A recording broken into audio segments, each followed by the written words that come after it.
Bom, agora que a gente sabe que tem problemas que nem podem ser decididos por um computador, a gente vai voltar o olho agora para o que pode ser decidido, tá?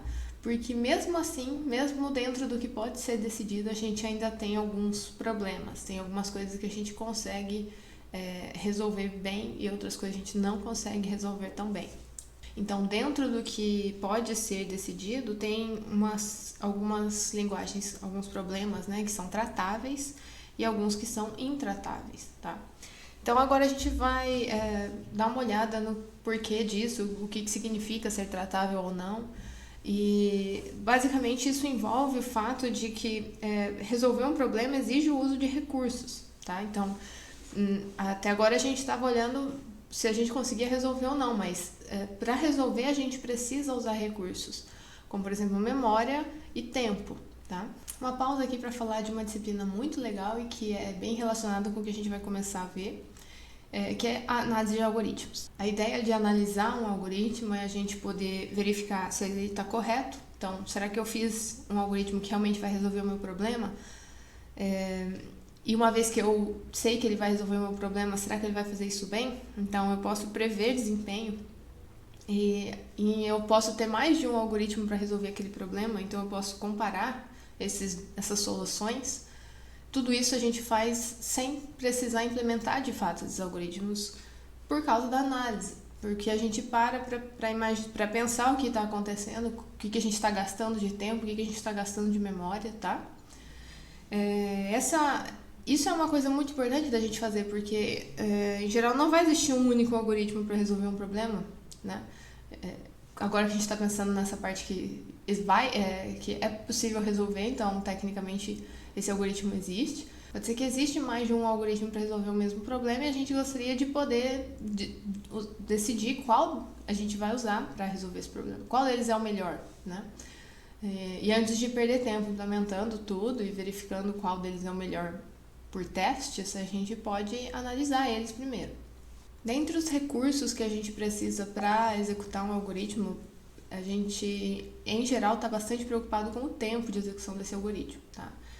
E uma coisa importante é que vários fatores afetam o tempo de execução de um algoritmo, tá? Se eu tenho, pensando agora aqui na nossa realidade, né, de máquinas de Turing, se eu tiver mais fitas, talvez eu consiga executar em um tempo menor, né? Porque a cabeça de todas as fitas anda junto, né? Então, com uma fita só, em geral, a gente precisa ficar naquele vai e vem, e talvez com mais fitas eu consiga executar em menos tempo. Se a entrada é pequena, provavelmente eu também vou conseguir executar o meu algoritmo em menos tempo. Dependendo da representação que a gente escolhe, talvez a gente vá conseguir executar o algoritmo em menos tempo. Então, se eu resolvo representar um número em binário, certamente isso vai ocupar menos espaço do que se eu resolver representar ele em unário, né? Então, eu poderia ter uma quantidade de símbolos igual ao número que eu estou querendo representar e isso cresce rapidamente, né? A ideia do algoritmo em si, o jeito que você pensou em resolver esse problema, pode fazer toda a diferença, tá? O ponto é que a gente precisa, então, definir o que é tempo de execução, usando algum conceito que seja simples e suficiente, né? E geral o suficiente para que a gente possa realmente comparar as coisas de forma justa. Então, o que é feito, em geral, é que a gente vai descrever o tempo de execução levando em conta o tamanho da entrada, porque isso é um fato, né? Em geral, quanto maior a entrada, mais tempo vai levar. Então, isso é algo que a gente já pode certamente dar como garantia. Quanto maior a entrada, mais tempo a gente vai levar.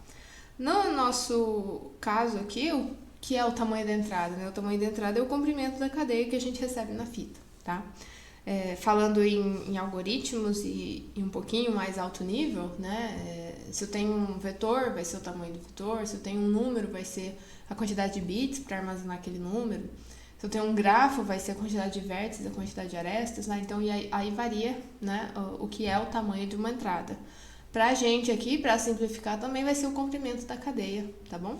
E aí, uma vez que a gente tem esse tamanho de entrada, né, e sabe que o tempo de execução provavelmente vai aumentar conforme esse tempo aumente, o que a gente vai fazer é contar o número de passos que são feitos, né, quando a gente executa uma máquina em cima daquela entrada. Então, que são os passos das nossas máquinas, né? Escrever algo na fita e se mover, para direita ou para esquerda. Isso é um passo bem básico. Escrever e mover, certo? Então, uma vez que a gente sabe que as máquinas fazem basicamente isso, a gente vai tentar contar esse número de passos feitos, porque isso vai refletir bem qual é o tempo gasto, né, para executar aquilo. E a gente vai considerar o pior caso, né, que é qual é o maior número de passos que seria feito por essa máquina em cima dessa entrada de tamanho N, dessa cadeia de comprimento N. Então, para a gente, tempo de execução vai ser isso, tá? O número de passos feitos, no máximo, por aquela máquina em cima daquela entrada. Para ficar um pouquinho mais claro, vamos ver um exemplo aqui com essa máquina 1, que a ideia é que ela é uma decisora, né? Então, agora a gente está falando só de coisas decidíveis, tá? Então, essa máquina tem que ser uma decisora. Para essa linguagem, A elevado a K, B elevado a K, né? Então, uma linguagem bem conhecida da gente.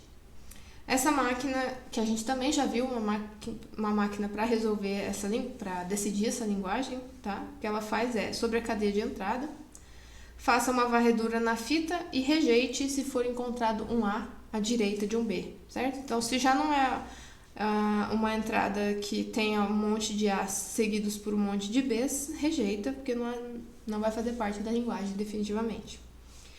Depois, repita enquanto existem A's e B's na fita. Faça uma varredura marcando um único A e um único B, certo? Então, marcam A, marcam B, marcam A, marcam B, e assim por diante. Ao fim desse laço aqui, a gente verifica se ainda tem coisas não marcadas, né? Se eu marquei todos os A's e ainda tem B's, ou se eu marquei todos os B's e ainda tem A's, é porque eu não tenho a mesma quantidade dos dois, então rejeito, né? E caso contrário, aceite, ok? A gente já viu realmente essa máquina aqui. E agora a nossa questão é, tudo bem, ela decide essa linguagem, mas quão bem ela faz isso? Quanto tempo ela demora para decidir se uma dada cadeia está nessa linguagem ou não?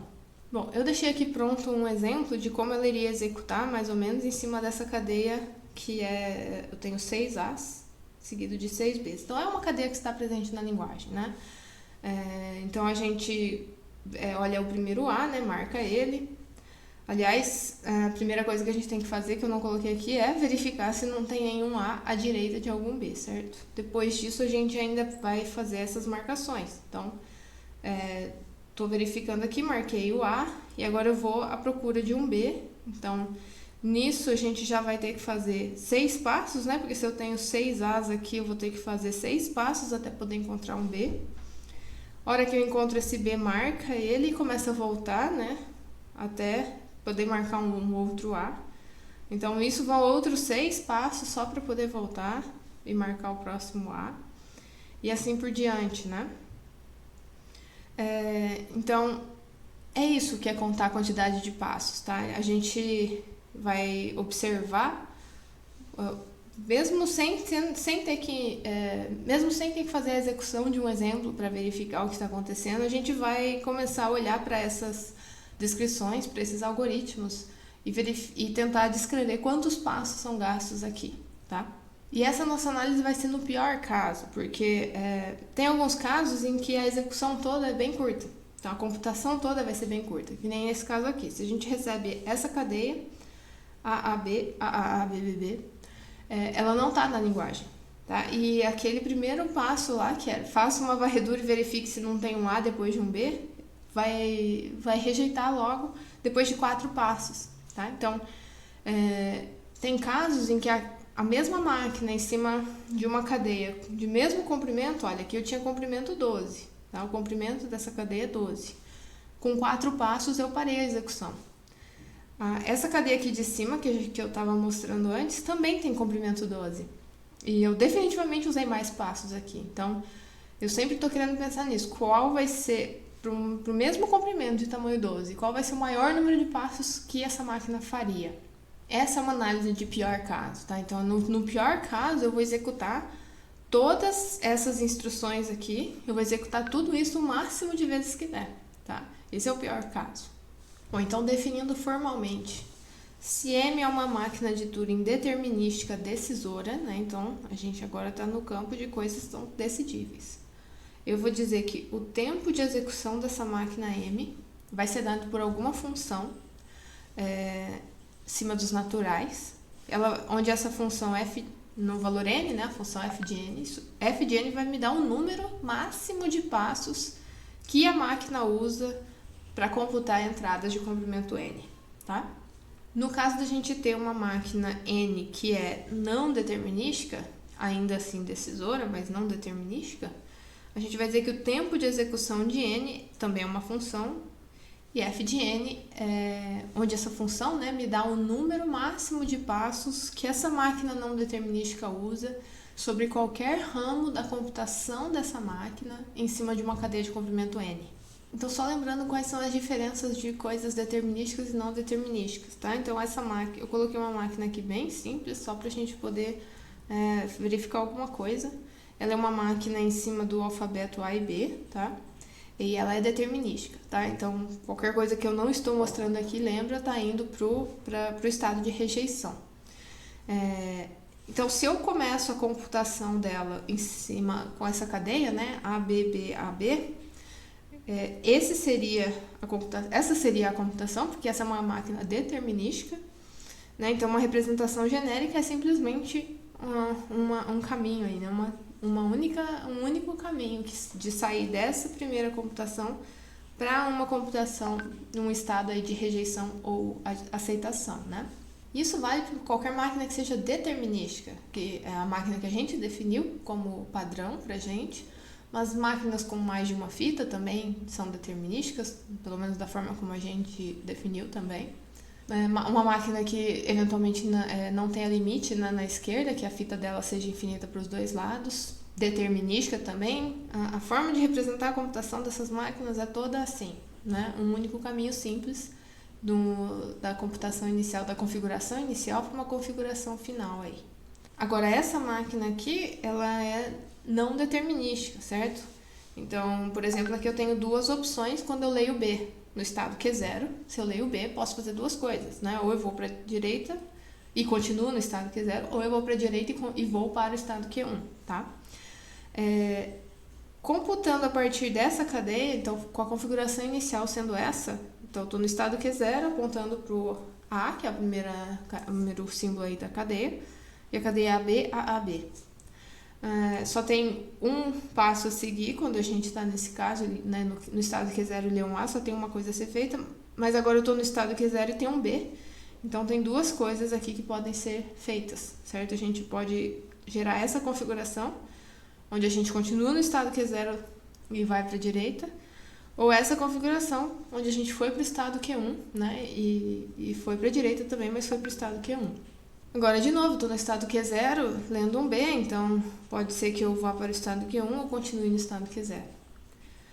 Do estado Q1 lendo um A, como não está desenhado no diagrama, estou assumindo que a gente vai para o estado de rejeição, certo? Então, por isso que a próxima aqui foi uma configuração de rejeição.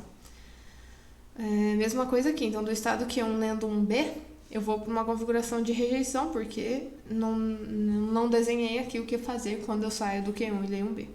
Já dessa configuração, então estou no estado Q0 e leio um A, a única opção é continuar no Q0 e vai para a direita. Mesma coisa aqui, continuo no Q0 e vai para a direita. E aí eu tenho estado Q0 e leio um B, né? Duas coisas podem acontecer, então a gente ramifica, essa máquina se ramifica, né? Do estado Q0 lendo o símbolo vazio, não tem nada que ser feito, então a gente vai para a rejeição. Do estado Q1 lendo um símbolo de vazio, aí sim a gente vai para o estado de aceitação. Então, veja, representando genericamente, né, isso aqui seria a nossa árvore de computação. Uma dessas folhinhas aqui é uma configuração de aceitação. Todas as outras são de rejeição, inclusive. Mas a gente aceita porque essa é a definição de máquinas não determinísticas, né? Se algum ramo chegou numa configuração de aceitação, daí a máquina aceita. E aí aqui, qual é o tempo de execução dessa máquina não determinística? É essa quantidade aqui de passos que ela fez. É exatamente esse caminho ali da configuração inicial para a configuração final. Já o tempo dessa máquina é o tempo aqui, a quantidade de passos que tem no maior ramo, né? Bom, a gente tem dois ramos de mesmo comprimento aqui, mas tudo bem, tanto faz então. A questão é que não é esse o tempo que eu estou definindo como sendo o tempo dessa máquina, é o tempo do maior desses ramos aqui, tá? É justamente a quantidade de passos que tem no maior dos ramos de computação que a máquina não determinística fez. Só uma observação aqui, quando eu defini o que é o tempo de execução de uma máquina, então é a quantidade de passos que essa máquina faz em cima da entrada. Note que isso implica que a qualquer momento a gente tem no máximo, se f de n é o tempo da máquina, né, a quantidade de passos que a máquina fez em cima daquela entrada, no máximo vai ser essa a quantidade de símbolos não vazios, não brancos, né, que eu vou ter na fita a qualquer momento. Porque se eu fizer fn passos, né, no pior caso eu posso ter dado todos esses passos para a direita, então eu estou mexendo ali na fita no máximo nessas f de n posições, tá? Então o tempo que uma máquina leva está diretamente relacionado com a quantidade de símbolos que a gente vai ter na fita a qualquer momento. Em geral, esses passos, esses fn passos não vão ser todos para a direita, né? A gente vai ficar vai e volta, vai e volta, vai e volta. Mas ainda assim vai ser um limite, talvez bem ruim, mas um limite para a quantidade de símbolos não brancos que eu vou ter na fita. Então vamos voltar para aquela máquina inicial e analisar o tempo dela. Então lembra aqui que n é a quantidade de símbolos da cadeia que a gente vai receber na entrada, tá? Se ela for uma cadeia do alfabeto, a quantidade de símbolos vai ser 2k, certo? Mas enfim, sobre essa cadeia W, faça primeiro aqui, o primeiro passo, né? Faça uma varredura na fita e rejeite se for encontrado um A à direita de um B. Quantos passos eu preciso fazer, quantos movimentos a minha máquina vai fazer para executar essa primeira instrução? Então, se eu tenho N símbolos na fita e eu vou varrer essa fita inteira para verificar se tem um A à direita de um B, no máximo eu vou olhar para esses N símbolos que eu tenho, certo? Então, me foi dada uma cadeia com N símbolos. Se eu olhar no máximo para esses N símbolos, certamente eu vou conseguir realizar essa primeira etapa aqui, né? Então, no máximo, N passos para eu verificar. Por que no máximo? Porque, de acordo com aquele outro exemplo que eu mostrei, né? Se eu recebo algo aqui que não está na minha cadeia, não faz parte da minha linguagem, então provavelmente eu vou fazer bem menos do que N. No meu exemplo, no quarto símbolo eu já sabia que, apesar de eu ter 12 símbolos na fita, no quarto símbolo eu já decidi, já tinha terminado aqui, né? Então eu fiz N passos aqui para verificar se tinha um A à direita, e aí eu vou chegar lá num símbolo branco. Se eu estiver falando de uma cadeia que tem um monte de A seguido de um monte de Bs, eu não vou rejeitar, né? Mas eu vou chegar lá num símbolo branco, e aí eu vou precisar trazer de volta a cabeça da fita para começar os próximos passos, né? Então eu precisei realizar mais uns N passos para poder voltar com a cabeça da fita lá para o início, tá? Próxima instrução é: repita enquanto existirem A's e B's na fita. Então faça uma varredura marcando um único A e um único B, certo? Então vou colocar aqui uma cadeia levemente grande para a gente verificar o que está acontecendo. Então tenho vários A's e vários B's.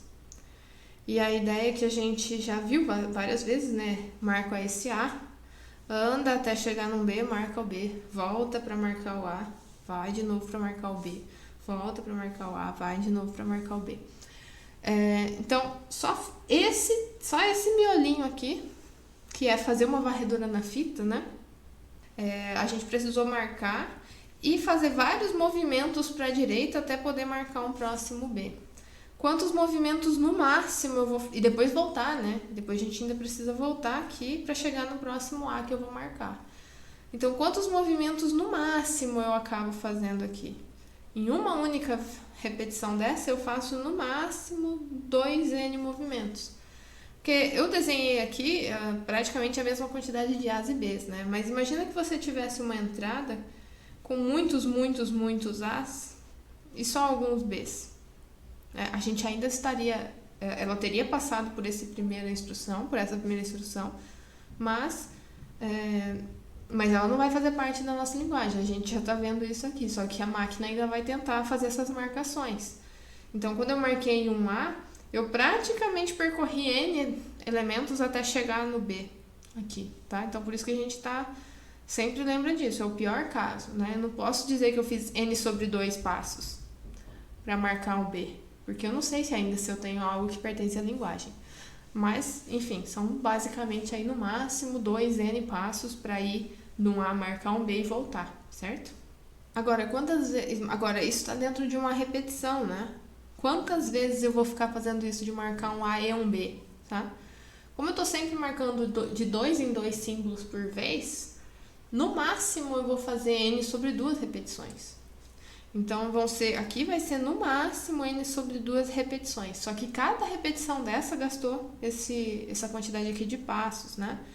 Essa segunda instrução aqui ao todo, então vai estar gastando N sobre 2 vezes 2N passos aproximadamente, no máximo, né?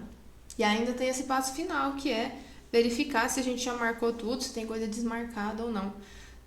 Então, aqui a gente vai de novo precisar percorrer a fita, né, para verificar o que está marcado ou o que não está marcado. Mas como eu sei que eu tenho no máximo N elementos ao todo na fita, né, que é o tamanho da cadeia que me foi passada, no máximo percorrer essa fita inteira também me ajuda a decidir isso, né? Então, essa verificação aqui também vai levar tempo no máximo, vai levar uma quantidade de passos, né, no máximo de N. Agora, sabendo que em cada uma dessas instruções eu fiz no máximo essa quantidade de passos, e isso está me referindo à quantidade de tempo que eu gasto nessa máquina, né? O tempo total aqui vai ser a soma, né? De cada um dos tempos que eu gasto em cada instrução. Então, aqui eu precisei gastar uns 2N passos, mais o tempo gasto por esse laço, que a gente já viu que é essa multiplicação aqui, então deu praticamente N ao quadrado passos. E ainda mais esse tempo final aqui para verificar se eu realmente tinha conseguido marcar tudo, certo? Então aqui a gente tem N ao quadrado mais 3N passos, aproximadamente, né? Mas para essa mesma linguagem tem uma outra máquina que também decide ela de um jeito um pouquinho diferente, tá? Então essa máquina aqui, a primeira instrução aqui é a mesma coisa, né? Verifique se eu tenho As antes dos Bs, certo? Porque se isso não acontece já nem adianta continuar olhando. Aí, enquanto a gente tiver As e Bs na fita, faça uma varredura, verificando se o número total de As e Bs restantes é par ou ímpar, porque se for ímpar, né, rejeite. Veja, se eu tenho a mesma quantidade de As e Bs, a quantidade total de símbolos que eu vou ter na minha cadeia tem que ser um número par, certo? Se a quantidade total de símbolos que eu tenho na minha cadeia é ímpar, certamente isso não vai fazer parte dessa linguagem. Tá? Por isso que tem essa primeira ideia aqui. Como que a gente verifica se um negócio é par ou ímpar? A gente tenta dividir por 2, né? Numa máquina, a ideia de dividir por 2 basicamente, a gente pode tentar ir marcando de 2 em 2 símbolos, certo? Se eu consigo sempre marcar de 2 em 2 e não sobra nenhum, é porque é par. Se sobra algum, é porque é ímpar, tá? Então, isso é algo fácil de ser feito. Se eu tenho uma quantidade de símbolos que é par na fita, então agora eu vou fazer uma varredura marcando coisas, né? Porque eu preciso saber se eu tenho a mesma quantidade de As e Bs, não só se a quantidade total é par, certo? Então, agora o que a gente vai fazer é cortar alternadamente um A sim e outro não, começando do primeiro A. Depois eu vou cortar um B sim e outro não, começando do primeiro B. Então, nessa cadeia aqui, por exemplo, né? O que a gente vai fazer eu vou marcar um A sim, começando desse primeiro que não está marcado, outro não. Um sim, outro não. Um sim, outro não. Um sim, outro não. E aí, a partir do primeiro B também, marca um sim, outro não. Um sim, outro não. Um sim, outro não. E um sim, outro não. Com isso, a gente está diminuindo pela metade a quantidade de símbolos que fica na cadeia, certo? Aproximadamente, né? Então, eu tinha 14 símbolos antes e agora eu só tenho 6. É praticamente metade, tá?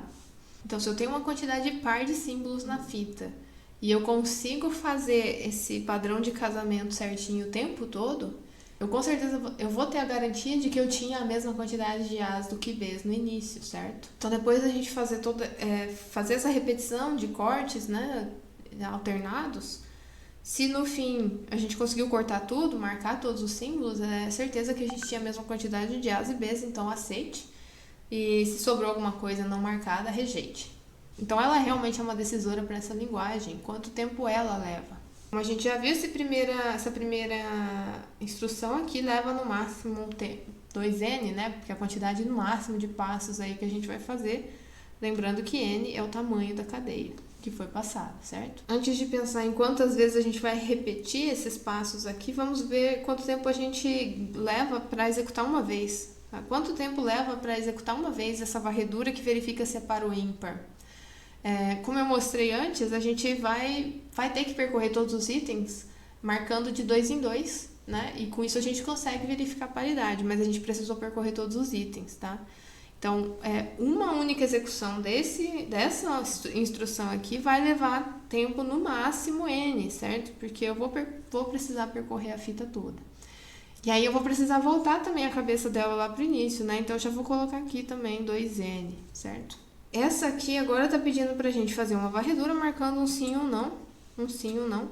Tudo bem que a gente só tá marcando um sim ou não, mas eu ainda precisei mover a cabeça pra direita em todas as posições da fita, né? E depois voltar também. Isso aqui leva lá tempo 2Ns também, né? Agora a questão mais legal é quantas vezes eu vou repetir esses dois passos? Que tudo bem, neles eu tô percorrendo a fita inteira, mas quando eu faço esse corte aqui, um sim e um não, alternadamente, eu tô reduzindo, como eu disse, pela metade o número de símbolos ainda não marcados. Então eu tô fazendo algo que parte de N símbolos inicialmente, aí praticamente reduz pela metade. No próxima vez que eu tiver que executar, eu vou reduzir de novo isso que eu já tinha. Só tinha N sobre 2, vou dividir pela metade praticamente, N sobre 4. E depois eu vou dividir isso pela metade também, até que eu chegue eventualmente em ter 1 ou 0, né, símbolos marcados ali. Então, quantas vezes eu preciso dividir o N por 2 para chegar a ter praticamente nenhum símbolo marcado no final? Isso é praticamente log N, certo? Isso é a definição de logaritmo. Então, esse laço aqui vai ser repetido no máximo log N vezes log N na base 2, log N na base 2, tá? Eu em geral não escrevo a base quando é 2, para mim o padrão é 2, mas eu vou deixar aqui. Então, essa repetição leva, né, acontece no máximo log de N vezes, log de N mais uma vezes. Só que cada vez que eu faço, cada uma repetição, né, leva esse tempo aqui. Então, a gente tem essa quantidade de 2N, 4N passos aqui sendo repetida log de N mais uma vez, no máximo, certo? E por fim, a gente ainda tem que verificar se não sobrou nada mesmo na fita, né? Então, mais uma vez que a gente percorra aí cada um dos símbolos, a gente termina essa execução. Então, somando todos os tempos, né, o total pra gente aqui vai ser esses 2N aqui do começo, mais essa quantidade de vezes aí que eu repito o laço, né? Só que cada vez que eu repito vai levar 4N passos, né, para ser feito. E mais N aqui no fim também, né, para verificar se eu realmente consegui marcar tudo. E aí, somando, a gente tem praticamente isso, né? 4N log N mais 7N passos que foram feitos aqui. Então, comparando isso com o que a gente tinha antes, né? Antes a gente tinha N ao quadrado mais 3N, certo? Então, N ao quadrado mais 3N da máquina anterior.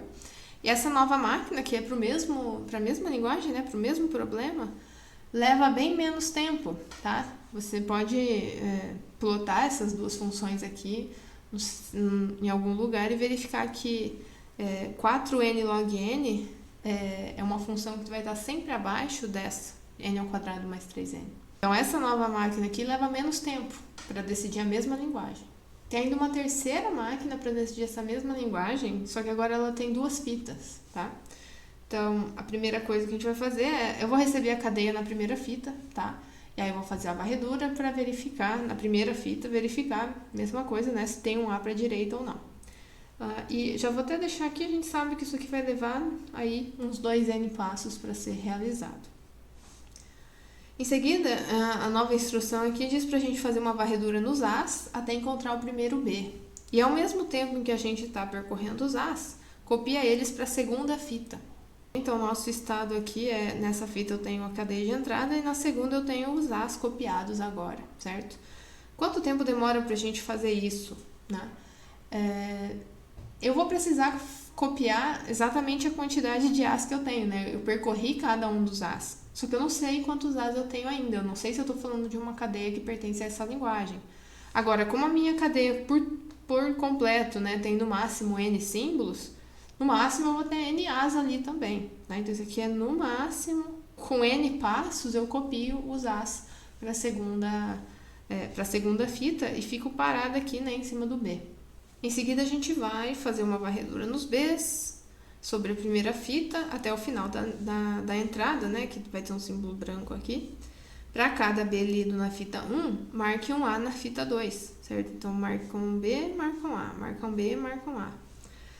Se todos os As estiverem marcados antes que eu terminei de ler os Bs, porque essa repetição está sendo feita enquanto tem Bs na fita 1, rejeita, né? Porque se eu ainda não terminei de ler os Bs, mas acabaram os As, é porque não tem a mesma quantidade, então rejeita. Se a gente terminou de ler os Bs e marcou todos os As, aceite, certo? Se restou algum A, rejeite. Então, vamos lá. Quanto tempo demora para fazer esse terceiro passo? Como eu disse, a gente está repetindo aqui enquanto tem B na fita, certo? E, de novo, tem no máximo N Bs na fita, porque eu sei que tem no máximo N símbolos na fita. Né? Então, percorrer isso daqui vai ser no máximo N, que é a quantidade máxima de Bs que eu tenho na fita. E depois eu ainda vou precisar dar uma olhada lá na segunda fita e verificar se eu tenho As não marcados, né? E aí eu vou precisar no máximo percorrer N símbolos, que é no máximo a quantidade de As que eu tenho. O tempo total aqui é somar cada um desses passos, né? A gente teve 2N lá em cima, depois N aqui para copiar os As para a segunda fita, depois N para sair marcando As com Bs e depois N para verificar se estava tudo copiado mesmo ou não, né?